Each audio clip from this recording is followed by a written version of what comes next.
If you watched my top 5 games that deserve a sequel video, you know I love Jet Set Radio. This game series is very special to me. I loved Jet Set Radio on the Dreamcast, the Game Boy Advance version actually wasn't that bad at the time, and Jet Set Radio Future on the original Xbox was awesome. It's really sad that Sega and Smilebit haven't continued this series, especially since there is such a love for it in the gaming community. The art style is timeless, the soundtrack is kickin', and the gameplay is fun. This is my review of one of my favorite games, Jet Set Radio.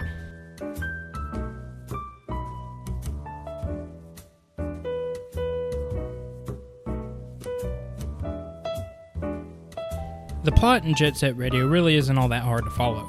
You start the game as Beat, a skater who forms a new gang called the GGs. There are 3 rival gangs, the Love Shockers, Noise Tanks, and Poison Jam.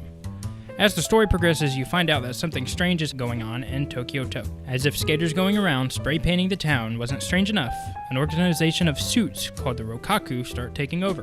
The CEO of Rokaku, Goji, is looking for a secret tape that supposedly holds the power to summon a demon. The story is strange, but really I don't play the game for the story. I love this game for the gameplay, the art style, and the killer soundtrack. Which brings me to my next point, the gameplay. So how does a 17-year-old game stack up with today's releases?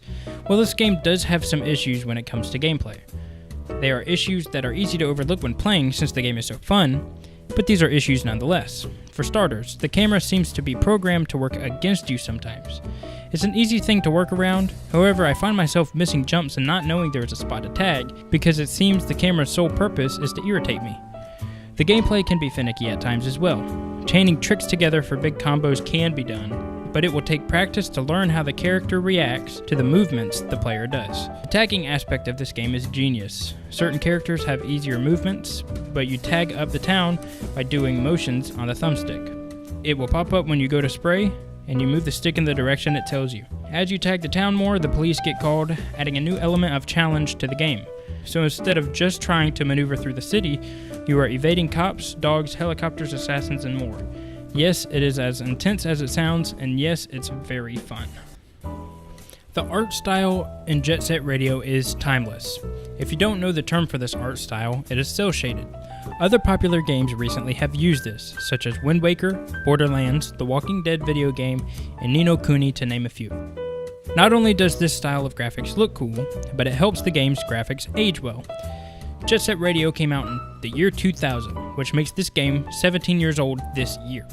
The fact that it still looks like a game that could have been released in the last few years really goes to show you how revolutionary it was at the time the game came out. Sure, there are certain aspects of the game's art design that look goofy, but overall, the graphics in this game are still pleasing to the eye. The graffiti in this game looks exactly how you would expect graffiti to look like.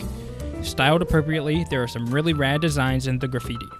What makes this game cool is that you can design your own graffiti with the built-in graffiti editor and start tagging Tokyo-to with your own unique creation. The sound design in this game is really neat as well. From the sounds of the skates to the noise you hear when refilling graffiti, every sound effect in this game is well done. The voice acting is fine, with DJ Professor K being awesomely hilarious, and the only other big speaking part is Combo, who sort of reminds me of Morgan Freeman.